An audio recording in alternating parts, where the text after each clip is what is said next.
Hello friends, a warm welcome to your YouTube channel Dhakad combo classes. तो दोस्तों, SSC GD के selection batch में आपका हार्दिक स्वागत है। और दोस्तों, आज हमारे सिलेक्शन बैच की चौथी क्लास है। कौन सी दोस्तों? चौथी क्लास है, जिसके अंतर्गत हम कुछ महत्वपूर्ण प्रश्नों के बारे में बातें करने वाले हैं। तो दोस्तों, क्लास बहुत ज्यादा महत्वपूर्ण होने वाली है। क्लास के अंत तक जरूर बने रहिएगा। ठीक है दोस्तों, आज का हमारा पहला क्वेश्चन है, सुल्तान रजिया के पिता कौन थे? मोहम्मद तुगलक, बलबन, इल्तुतमिश या केकूबाद? तो गाइस, यहां पर हमारा सही आंसर हो जाएगा इल्तुतमिश। सुल्तान रजिया के पिता दोस्तों कौन थे? ये इल्तुतमिश थे। दोस्तों, सुल्तान रजिया ये दोस्तों दिल्ली सल्तनत के गुलाम वंश की शासक इल्तुतमिश की पुत्री थी। किसकी दोस्तों? ये दिल्ली सल्तनत के गुलाम वंश के शासक। ठीक दोस्तों, किस वंश से संबंधित हैं? गुलाम वंश के शासक इल्तुतमिश की पुत्री थी, जिसने 1236 से लेकर 1240 तक दिल्ली की सल्तनत पर शासन किया था। कब से लेकर? 1236 ईस्वी से लेकर 1240 ईस्वी तक दिल्ली सल्तनत पर शासन किया था। दोस्तों, रजिया सुल्तान दिल्ली सल्तनत एवं तुर्की इतिहास की प्रथम मुस्लिम महिला शासिका थी। दोस्तों, प्रथम मुस्लिम महिला शासिका।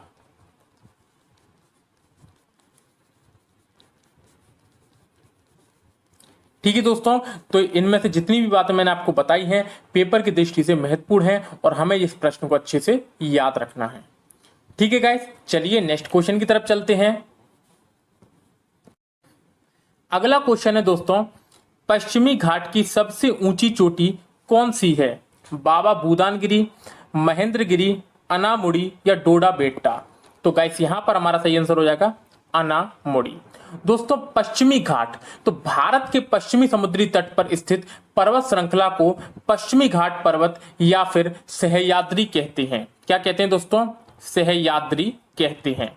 ये बात भी दोस्तों हमें याद रखना है कि पश्चिमी घाट को क्या कहा जाता है? सह्याद्री कहा जाता है। और दोस्तों, इस पर्वत श्रृंखला की सबसे ऊंची चोटी कौन सी है? अनामुड़ी या अनाईमुड़ी, जिसकी ऊंचाई कितनी है?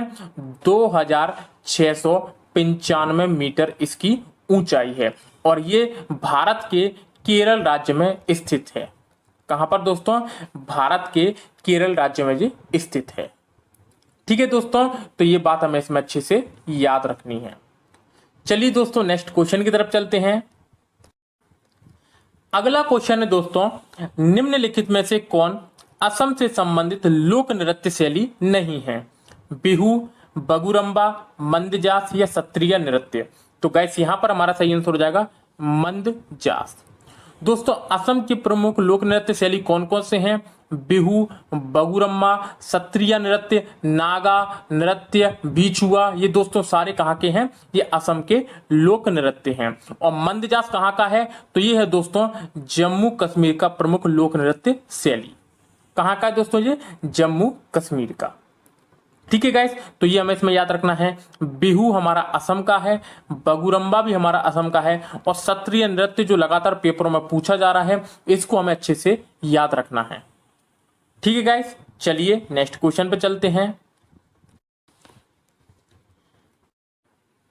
अगला क्वेश्चन है दोस्तों, भारत में राष्ट्रीय खेल दिवस किस दिन मनाया जाता है? 29 अगस्त, 26 अगस्त, 28 अगस्त या 27 अगस्त? तो गाइस, यहां पर हमारा सही आंसर हो जाएगा 29 अगस्त। दोस्तों, भारत में राष्ट्रीय खेल दिवस 29 अगस्त को हॉकी खिलाड़ी मेजर ध्यानचंद की जन्म दिवस के अवसर पर मनाया जाता है। किसके अवसर पर दोस्तों? मेजर ध्यानचंद के अवसर पर, जन्म दिवस के अवसर पर। ठीक है दोस्तों, और भारत सरकार ने दोस्तों 2012 से इस खेल दिवस को मनाने की घोषणा की है। कौन से दोस्तों? 2012 से भारत सरकार ने 29 अगस्त को राष्ट्रीय खेल दिवस प्रतिवर्ष मनाए जाने की घोषणा की है। ठीक है दोस्तों, तो ये बात हमें इसमें याद रखनी है। चलिए दोस्तों, नेक्स्ट क्वेश्चन पे चलते हैं। अगला क्वेश्चन है दोस्तों, चरक संहिता पाठ के अनुसार मानव शरीर में कितनी हड्डियां होती हैं? 206, 360, 370 या 208? तो गाइस, यहां पर हमारा सही आंसर हो जाएगा 360। दोस्तों, सामान्यतः हम जानते हैं कि मानव शरीर में 206 हड्डियां होती हैं और जब बालक जन्म लेता है तो उसमें 300 हड्डियां होती हैं। लेकिन दोस्तों, चरक संहिता पाठ के अनुसार मानव शरीर में टोटल 360 हड्डियां बताई गई हैं। ठीक है दोस्तों, चरक संहिता आयुर्वेद का एक प्रसिद्ध ग्रंथ है जो कि संस्कृत भाषा में लिखा गया है। किसमें दोस्तों? संस्कृत भाषा में लिखा गया है। और इसके रचनाकार कौन है? तो इसके रचनाकार हैं आचार्य चरक। आचार्य चरक इसके रचनाकार हैं। इस संहिता में दोस्तों मानव शरीर से संबंधित अनेक रोगों के लक्षण तथा उनसे संबंधित चिकित्सा का वर्णन है। ठीक है दोस्तों, तो ये सारी बातें हमें इसमें याद रखनी है कि चरक संहिता पाठ के अनुसार मानव शरीर में टोटल 360 हड्डियां हैं। ये क्वेश्चन दोस्तों पूछा जा चुका है एक बार एसएससी जीडी में, तो इसलिए आपको अच्छे से याद रखना है। चलते हैं दोस्तों नेक्स्ट क्वेश्चन पर। अगला क्वेश्चन है दोस्तों, शुद्धि आंदोलन के संस्थापक थे स्वामी दयानंद सरस्वती, स्वामी विवेकानंद, ईश्वर चंद्र विद्यासागर या राजा राम मोहन राय? तो गाइस यहां पर हमारा सही आंसर हो जाएगा स्वामी दयानंद सरस्वती। दोस्तों शुद्धि आंदोलन के संस्थापक कौन थे? स्वामी दयानंद सरस्वती। दोस्तों ये शुद्धि आंदोलन क्यों चलाया गया था? तो भारतीय समाज को धर्म परिवर्तन से बचाने के लिए इन्होंने इस आंदोलन को चलाया था, जिसके तहत धर्म परिवर्तन कर चुके लोगों को पुनः हिंदू धर्म में प्रवेश करने की प्रेरणा दी गई थी। ठीक है दोस्तों, स्वामी दयानंद सरस्वती का जन्म 12 फरवरी 1824 को गुजरात में हुआ था। कहां पर दोस्तों? गुजरात में हुआ था इनका जन्म। और 1875 में इन्होंने आर्य समाज की स्थापना की। आर्य समाज की स्थापना की। और दोस्तों इन्हीं की ओर से एक नारा दिया गया, वेदों की ओर लौटो। कौन सा दोस्तों? वेदों की ओर लौटो, ये इन्हीं के द्वारा नारा दिया गया। तो दोस्तों ये सारे फैक्ट हमें स्वामी दयानंद सरस्वती के बारे में याद रखने हैं कि शुद्धि आंदोलन का मतलब ये है कि जिन्होंने धर्म परिवर्तन कर लिया है उनको वापस हिंदू धर्म में प्रवेश के लिए प्रेरणा दी गई। और इनका जन्म 1824 में गुजरात में हुआ। 1875 में इन्होंने आर्य समाज की स्थापना की। और वेदों की ओर लौटो नारा किसने दिया? तो ये भी स्वामी दयानंद सरस्वती के द्वारा दिया गया। ठीक है गाइस, तो इतनी बातें हमें इस क्वेश्चन में याद रखनी है। चलते हैं दोस्तों नेक्स्ट क्वेश्चन पर। अगला क्वेश्चन है दोस्तों, ताजमहल की प्रतिकृति बीबी का मकबरा कहां पर स्थित है? कटक, अहमदाबाद, चंदन नगर या औरंगाबाद? तो गाइस यहां पर हमारा सही आंसर हो जाएगा औरंगाबाद। दोस्तों बीबी का मकबरा बेहद महत्वपूर्ण क्वेश्चन है दोस्तों। बीबी का मकबरा महाराष्ट्र राज्य के औरंगाबाद में स्थित है। ठीक है दोस्तों, यह मकबरा मुगल सम्राट औरंगजेब की पत्नी रबिया उद दौरानी या फिर जिसको दिलरास बानो बेगम का कहा जाता है, दिलरास बानो बेगम का एक सुंदर मकबरा है। दिलरास बानो बेगम का एक सुंदर मकबरा है। ठीक है गाइस, इस मकबरे का निर्माण मुगल बादशाह औरंगजेब के पुत्र आजम शाह ने करवाया था। किसने? आजम शाह ने इस मकबरे का निर्माण करवाया था। और यह मकबरा हूबहू ताजमहल की प्रतिकृति है, जिसे ढक्कन के ताज के नाम से भी जाना जाता है। किसके ताज? ढक्कन के ताज के नाम से भी दोस्तों इसे जाना जाता है। तो इतनी बातें हमें जानना है कि दोस्तों जो बीबी का मकबरा है वो महाराष्ट्र राज्य के औरंगाबाद में स्थित है। यह मकबरा मुगल सम्राट औरंगजेब की पत्नी दिलरास बानो बेगम का एक सुंदर सा मकबरा है। और इस मकबरे का निर्माण आजम शाह के द्वारा करवाया गया था। ये हूबहू ताजमहल की प्रतिकृति है, जिसे ढक्कन के ताज के नाम से जाना जाता है। ठीक है गाइस, चलिए नेक्स्ट क्वेश्चन पे चलते हैं। अगला क्वेश्चन है दोस्तों, पुस्तक एग्जाम वॉरियर्स के लेखक कौन हैं? सुषमा स्वराज, मनमोहन सिंह, नरेंद्र मोदी या अरुण जेटली? तो गाइस यहां पर हमारा सही आंसर हो जाएगा नरेंद्र मोदी। दोस्तों पुस्तक एग्जाम वॉरियर्स के लेखक नरेंद्र मोदी, जो कि हमारे वर्तमान में प्रधानमंत्री हैं, उन्होंने लिखी है।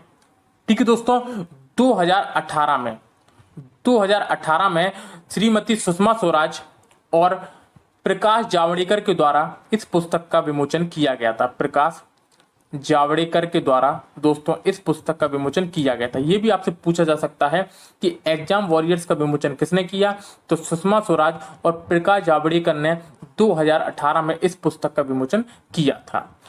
दोस्तों परीक्षा के दौरान बच्चों में होने वाले तनाव के संदर्भ में यह पुस्तक लिखी गई थी। ठीक है दोस्तों, तो इसको किसने लिखा है? नरेंद्र मोदी ने, सुषमा स्वराज और प्रकाश जावड़ेकर के द्वारा इस पुस्तक का विमोचन 2018 में किया गया था।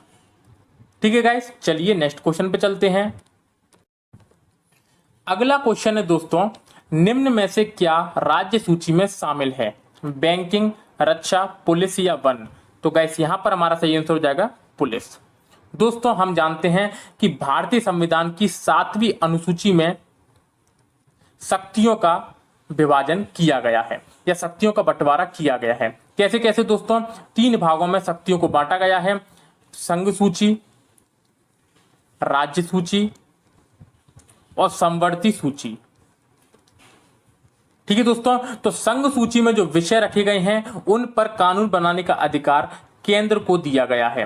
राज्य सूची में जो विषय रखे गए हैं उन पर कानून बनाने का अधिकार राज्य को दिया गया है और समवर्ती सूची में जो विषय रखे गए हैं उन पर कानून बनाने का अधिकार राज्य और केंद्र दोनों को दिया गया है। लेकिन विवाद की स्थिति में केंद्र के द्वारा बनाया गया कानून ही मान्य होगा। ठीक है गाइस, तो ये बात हमें इसमें जाननी थी। इसके अलावा दोस्तों हम बैंकिंग के बारे में बात करें और रक्षा के बारे में बात करें तो ये दोनों जो विषय हैं वो संघ सूची के अंतर्गत आते हैं, जिन पर कानून बनाने का अधिकार केंद्र सरकार का है। यदि हम वन के बारे में बात करें दोस्तों, तो वन का जो अधिकार है, वन हमारा समवर्ती सूची के विषय में आता है, जिस पर कानून बनाने का अधिकार राज्य और केंद्र दोनों को है। लेकिन पुलिस दोस्तों जो है वो राज्य सूची के विषय के अंतर्गत आता है। ठीक है दोस्तों, तो ये कुछ प्रमुख बातें थी जिनको हमें इस क्वेश्चन में याद रखना है। चलिए दोस्तों नेक्स्ट क्वेश्चन पे चलते हैं। अगला क्वेश्चन है दोस्तों, पहले आधुनिक ओलंपिक खेल कब आयोजित किए गए थे? 1896, 1921, 1935 या 1943? तो गाइस यहां पर हमारा सही आंसर हो जाएगा 1896। दोस्तों पहले आधुनिक ओलंपिक खेलों की शुरुआत 1896 को ग्रीस की राजधानी एथेंस में हुए थे। कहां पर दोस्तों? तो पहले जो ओलंपिक खेल थे, आधुनिक ओलंपिक खेल, वो ग्रीस की राजधानी एथेंस में 1896 में खेले गए थे। और आधुनिक ओलंपिक खेल का जन्मदाता किसको कहा जाता है? तो पियरे डी कुबर्तिन को। किसको दोस्तों? पियरे डी कुबर्तिन को। अभी दोस्तों हाल ही में करंट में हम बात करें तो टोक्यो ओलंपिक समाप्त हुए थे। कौन से दोस्तों? टोक्यो ओलंपिक समाप्त हुए हैं, ये हमें याद रखना है। दोस्तों ये 2020 में आयोजित होने थे, लेकिन कोरोना काल की वजह से इन्हें 2021 में आयोजित किया गया। ये कब से कब तक चले थे? तो ये 23 जुलाई से लेकर 8 अगस्त तक चले थे। कब? 23 जुलाई से लेकर दोस्तों ये 8 अगस्त तक चले थे, जिसमें भारत के द्वारा टोटल 7 पदक जीते गए थे। कितने दोस्तों? टोटल 7 पदक जीते गए थे, जिसमें भारत ने 1 गोल्ड, 2 सिल्वर और 4 ब्रॉन्ज मेडल हासिल किए थे। ठीक है दोस्तों, तो ये एक अच्छा बेहतरीन क्वेश्चन है जिसे हमें पेपर की दृष्टि से याद रखना है। ठीक है गाइस, चलते हैं नेक्स्ट क्वेश्चन पर। अगला क्वेश्चन है दोस्तों, बेडाक्विलाइन दवा को निम्नलिखित में से किस बीमारी के इलाज के लिए विकसित किया गया था? तीव्र अधिश्वेत रक्तता, अस्थि संधि शोध, एमडीआर टीबी या हैजा? तो गाइस यहां पर हमारा सही आंसर हो जाएगा एमडीआर टीबी। दोस्तों जो बेडाक्विलाइन दवा है वो टीबी रोधी एक औषधि है। कैसी दोस्तों? वो टीबी रोधी एक औषधि है जो ऐसे रोगियों के इलाज में सक्षम है जिन पर अन्य औषधि का असर नहीं होता, और ये दवा एमडीआर टीबी से ग्रस्त लोगों पर 100% कारगर होती है। तो दोस्तों बेडाक्विलाइन दवा को एमडीआर टीबी के इलाज के लिए विकसित किया गया था। ठीक है दोस्तों, तो ये वाली बात हमें अच्छे से याद रखनी है। चलिए दोस्तों नेक्स्ट क्वेश्चन पे चलते हैं। अगला क्वेश्चन है दोस्तों, 1951 में भारतीय जनसंघ की स्थापना निम्नलिखित में से किसने की थी? आशुतोष मुखर्जी, श्यामा प्रसाद मुखर्जी, दीनदयाल उपाध्याय या विनायक सावरकर? तो गाइस यहां पर हमारा सही आंसर हो जाएगा श्यामा प्रसाद मुखर्जी। दोस्तों भारतीय जनसंघ जो भारत के राष्ट्रीय राजनीतिक दल भारतीय जनता पार्टी का पुराना नाम है, इसकी स्थापना श्यामा प्रसाद मुखर्जी के द्वारा 1951 में दिल्ली में की गई थी। कहां पर दोस्तों? दिल्ली में की गई थी। और इस पार्टी का जो चुनाव चिन्ह था वो एक दीपक था। कैसा था दोस्तों? वो एक दीपक था इसका चुनाव चिन्ह। और दीनदयाल उपाध्याय को इसके प्रथम महासचिव नियुक्त किया गया था। दीनदयाल उपाध्याय इसके प्रथम महासचिव बने थे। वर्तमान में दोस्तों इसी पार्टी को बदलकर भारतीय जनता पार्टी कर दिया गया। कब? 1980 में। 1980 में दोस्तों भारतीय जनसंघ को समाप्त करके भारतीय जनता पार्टी का गठन किया गया, जिसका चुनाव चिन्ह वर्तमान में कमल का फूल है। ठीक है दोस्तों, तो कमल का क्या है? फूल है। ये हमें बातें इसमें याद रखनी है। चलिए दोस्तों नेक्स्ट क्वेश्चन पे चलते हैं। अगला क्वेश्चन है दोस्तों, कोणार्क सूर्य मंदिर कहां स्थित है? मदुरई, उड़ीसा, केदारनाथ या तिरुपति? तो गाइस यहां पर हमारा सही आंसर हो जाएगा उड़ीसा। दोस्तों कोणार्क सूर्य मंदिर है वो उड़ीसा राज्य में स्थित है, जिसे गंग वंश के शासक नरसिंह देव द्वारा बनवाया गया था। किसके द्वारा दोस्तों? नरसिंह देव के द्वारा इसे 1236 से लेकर 1264 तक बनवाया गया था। और दोस्तों इसे 1984 में यूनेस्को की विश्व धरोहर स्थल में शामिल किया गया था। ठीक है दोस्तों, तो ये वाली बात हमें अच्छे से याद रखनी है कि कोणार्क सूर्य मंदिर को 1984 में यूनेस्को की विश्व धरोहर स्थल में शामिल किया गया था। नरसिंह देव ने, जो कि गंग वंश के शासक हैं, उन्होंने इसका निर्माण करवाया था। ठीक है दोस्तों, चलिए नेक्स्ट क्वेश्चन पे चलते हैं। अगला क्वेश्चन है दोस्तों, ये एक मैथ का क्वेश्चन है दोस्तों, जिसको हमें आज लगाना है। एक साथ काम करते हुए ए, बी और सी ने एक काम को 36 दिनों में पूरा कर सकते हैं। यदि ए, बी और सी की दक्षता या फिर क्षमता 5:6:9 के अनुपात में है, तो बी अकेला उसी कार्य को कितने दिनों में पूरा करेगा? ठीक है गाइस, चलिए इसको सॉल्व करते हैं कि यदि एक साथ काम करते हुए ए, बी और सी एक काम को 36 दिनों में पूरा करते हैं। देखना गाइस, ए, बी, सी ये तीनों मिलाकर एक काम को कितने दिनों में कर रहे हैं? 36 दिनों में कर रहे हैं साथ मिलकर। इनकी क्षमता क्या है? 5:6:9। ये है दोस्तों इनकी इफिशियंसी। तो इनकी टोटल क्षमता कितनी हो गई? 9, 6, 15, 5, 20। मतलब ये लोग 20 क्षमता के साथ काम कर रहे हैं साथ में मिलकर, और टोटल काम को 36 दिन में पूरा कर रहे हैं। तो जब इनकी क्षमता है 20, टोटल दिन ले रहे हैं ये 36, तो टोटल काम कितना हो गया? तो 20 में हम 36 का इंटू कर देंगे तो हमारा टोटल वर्क निकल आएगा। और यहां पर इसने बोला है कि बी अकेला उसी कार्य को कितने दिनों में पूरा करेगा। तो बी की क्षमता है दोस्तों 6, तो हम 6 से इसमें भाग दे देंगे। तो छकना का 36 और 6 दूनी 12, मतलब बी अकेला इस काम को 120 दिन में समाप्त करेगा। ठीक है दोस्तों, तो बेहद बेहतरीन ट्रिक बनाई है अपन ने। देखना, द्वारा समझ लेना। एबीसी ने एक साथ मिलकर 36 दिनों में इस काम को पूरा किया, जिसमें उनकी क्षमता 5:6:9 के अनुपात में है। तो देखो 5:6:9 के अनुपात मतलब टोटल 20 क्षमता हो गई है, और 20 क्षमता के साथ उन्होंने 36 दिन में पूरा काम किया है। तो टोटल काम कितना हो गया? 20 × 36। और बी का निकालना है, तो बी की क्षमता है 6 से हमने इसमें भाग दे दिया, 120 दिन हमारा सही आंसर आ गया है।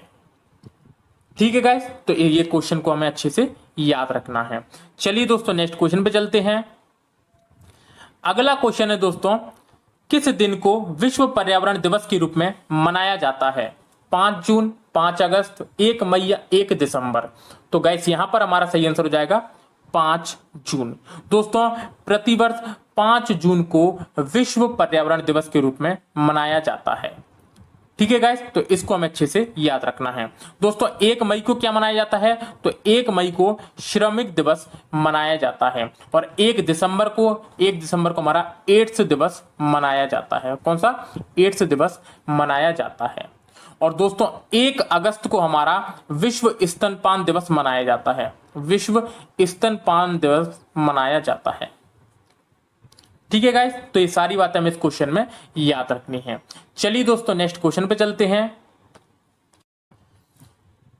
ये है दोस्तों एक रीजनिंग का अच्छा सा क्वेश्चन। उस विकल्प का चयन करें जो तीसरे पद से उसी तरह संबंधित है जिस तरह दूसरा पद पहले पद से संबंधित है। ठीक है दोस्तों, तो यदि भवन का संबंध ईंट से है, यदि भवन का संबंध ईंट से है, तो कपड़े का संबंध किससे होगा? सुई, धागा, दर्जी या परिधान? तो दोस्तों सोचना है यहां पर कि जिस तरीके से भवन ईंट को मिला मिलाकर बनता है, किसको दोस्तों? ईंट को मिला मिलाकर बनता है, उसी प्रकार से जो कपड़ा है वो धागे को मिला मिला के बनता है। किसको दोस्तों? धागे को मिला मिला के बनता है। तो दोस्तों ईंट से द्वारा भवन बनाया जाता है और धागे के द्वारा कपड़े का निर्माण होता है। ठीक है दोस्तों, तो ये बात हमें इसमें याद रखनी है। यदि हम भवन का संबंध कारीगर से करते तो यहां पर कपड़े का संबंध भी दर्जी से हो जाता। ठीक है गाइस, तो ये बात हमें इस क्वेश्चन में याद रखनी है। चलिए दोस्तों नेक्स्ट क्वेश्चन पे चलते हैं। अगला बेहतरीन क्वेश्चन है दोस्तों, हरिप्रसाद चौरसिया किसको बजाने के लिए जाने जाते हैं? सितार, पखावज, बांसुरी या तबला? तो गाइस यहां पर हमारा सही आंसर हो जाएगा बांसुरी। दोस्तों पंडित हरिप्रसाद चौरसिया प्रसिद्ध बांसुरी वादक हैं और इनका जन्म 1938 में इलाहाबाद में हुआ था। कहां पर दोस्तों? 1938 में इनका जन्म इलाहाबाद में हुआ था। इलाहाबाद यानी कि प्रयागराज में हुआ था। ठीक है दोस्तों, और 1992 में इन्हें पद्म भूषण से सम्मानित किया गया था। किससे? पद्म भूषण से सम्मानित किया गया था और 2000 में इन्हें पद्म विभूषण से सम्मानित किया गया था। पद्म विभूषण से सम्मानित किया गया था। ठीक है दोस्तों, तो ये एक बेहतरीन क्वेश्चन है जिसे हमें अच्छे से याद रखना है। चलिए दोस्तों नेक्स्ट क्वेश्चन पे चलते हैं। और ये है दोस्तों आज का हमारा आपसे पूछा गया प्रश्न कि भारतीय संविधान में अवशिष्ट मामलों पर कानून बनाने का अधिकार किसे सौंपा गया है? केंद्र सरकार, राज्य सरकार, उच्च न्यायालय या सर्वोच्च न्यायालय? तो गाइस इसका सही आंसर आप लोगों को कमेंट बॉक्स में लिखकर जरूर देना है। दोस्तों अपन जिस तरीके से सिलेक्शन बैच की सीरीज को चला रहे हैं, जिसमें हम मैथ को भी इंक्लूड कर रहे हैं, अब धीरे धीरे अपन हिंदी को भी इसमें इंक्लूड करेंगे या हिंदी का हम अलग से बैच बना देंगे। ठीक है दोस्तों, तो मैंने आपको वादा किया है कि 60 से 70% का पोर्शन दोस्तों आपको इस क्लास से देखने को जरूर मिलेगा। तो वीडियो को ज्यादा से ज्यादा लाइक करें दोस्तों, और वीडियो को ज्यादा से ज्यादा अपने दोस्तों के साथ शेयर करना ना भूलें। ठीक है दोस्तों, फिर मिलते हैं कल नेक्स्ट क्लास में। तब तक के लिए धन्यवाद।